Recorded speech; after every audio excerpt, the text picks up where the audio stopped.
Баршаларыңызға қайырлы кеш. Бүгін сіздермен ағылшын тағамдарының бірі корндокты дайындайтын боламыз.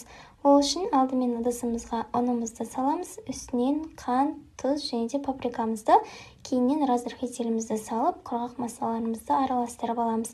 Үстінен бір дана жұмыртқа және де сүтімізді құйып, түйіршіктерін қалдырмай жақсылап араластырып алатын боламыз. Бізде осындай қоймалжың маса шығу керек. Дайын болған массамызды шұңғыл ыдысымызға құйып аламыз. Кейіннен сосискаларымызды екіге бөліп, кішкене болса бөлмей қойсаңыздар да болады. Дәл осылай шпажкаларымызға шаншып дайындап аламыз.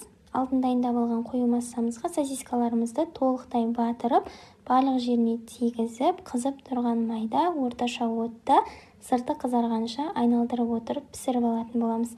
Жасалуына аса көп уақыттың қажеті жоқ, өте тез дайын болатын көше тағамдарының бірі болып табылады. Сіздер де дәл осы рецептпен жасап көріңіздер, сіздерге де ұнайды деген